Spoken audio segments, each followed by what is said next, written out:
But what I want to add on to that is, even as the sport grows, I mean, we've seen this with other sports, everything else opens up and grows, and the opportunities for synergistic profession. So like what I'm saying with that is, I mean, if you look at it, football now, I mean, what was it, a few years ago that Russell Wilson said that, you know, he invests $1 million. I know not everyone has $1 million, but in his team of everyone from nutritionists, strength coaches, you know, recovery specialists, massage therapists, you know, athletic trainers. And like you said, Hawaii doesn't really have the resources to offer all of this under one roof. But at the same time, I think as athletes grow, you know, the competitiveness, the performance level grows, you're going to see more of this. Because even Russell Wilson, he has everything under one roof, right? But he has his own team. And I think for you kind of experience that right now, right? You have your own team of people that, you know, you go to that try to help you with your performance. But I think that's going to be, especially in my field, athletic training and strength coaches, I think that's going to be kind of the trend as sports grows and grows bigger and bigger. You're going to see individual athletes create a team that's just for them, you know. Granted, I'm not saying if that's better or worse, like who knows, right? It's definitely more individualized care instead of, you know, being overseen from a group environment. But the opportunities, pay for your investment. It's like Tom Brady, he has his own nutritionist, he has someone that follows him around, and Lomachenko, boxer, he has his own, because it's so individualized. So, yeah, bro. Well, those guys at that tier and perform like that, they're selfish, bro. So they can be selfless. You know what I mean? They are, bro. They take their time and energy seriously. Yeah. And like how you said, because think about what we talked about, the evolution of MMA, right? Like the opportunities and the pay scale and all of that has exponentially got better, right?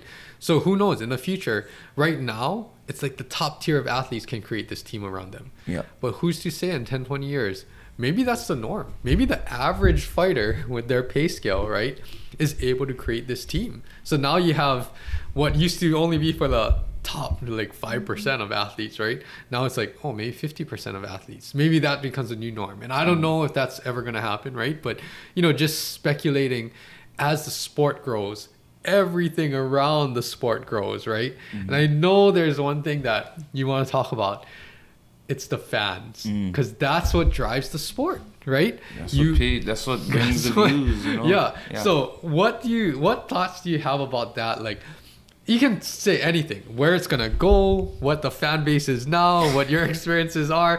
But I love fans, but they're fucking crazy, bro. Fans are crazy. They're crazy. I love it, and it's passionate. Like I have no judgment towards it. You know, I've seen the worst and the best of reactions. Like, I don't watch football, like, but I enjoy watching fans watch football.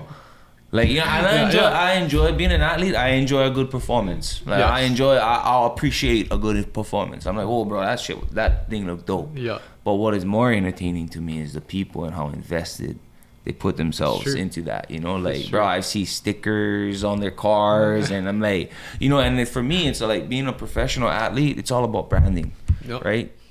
Like for the most part, it was just like, I would be tripping out too if I just seen hella people putting YM stickers all over them. Like, oh damn, it's branding, though. It's right what I mean, right? And like, wow, they put that before themselves first sometimes, and you know what I mean? Like, bro, I've had fans lose a game, and their whole day is just bent. You know what I mean? Like, it's just bent out of shape, and like, not judging them, but looking at that, like, that situation just turned their whole day. And I see like their kids know it too. You know what I mean? Like, parents, like, their kids are like, oh shit, no, don't go by dad. You're looking, Cowboys, Raiders lost today. Like, you know, it's like, wow, that's so crazy. There's no judgment, bro. I react to all kinds of crazy shit too, but it's the fanaticism, bro. Like, you know, where it's like they have this so much love and so much empathy and then so much hate. You know, it's about it all. Like, you know, bro, they're fighting over another brand with another human being. Some of them is family members,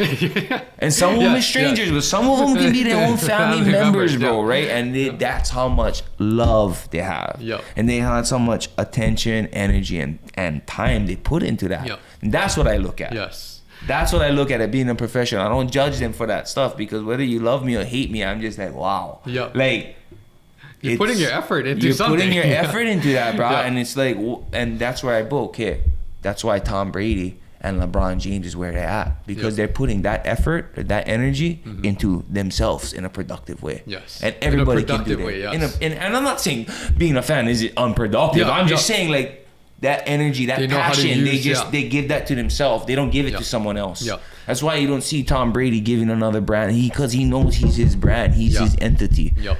Right? Yep. And like, that's what people, I think, being in Hawaii, like, that was the biggest thing. Like, what is your entity? What are you known for? Some people like to be known for their lifted cars and the big sounds and all that, right? And like, that's the things that affected me. Is like, do I want to be? Is that the type of brand I want? Is that what I want to give off? You know what I mean? Like, for me, it's like, I'd rather be known as the one, like, oh yeah, I was by Yancy, but I had on shady day. He made me feel better. Like, you know what I mean? Like, if that was something that's cool. That's right on, bro. Pass it on. Like, don't give it back to me. Pay it forward. Like, kind of thing. Like, those are the things like I like to think about, and like my energy and how I gonna predict that. So when I see fans, like, I love it. It always brings me back to me.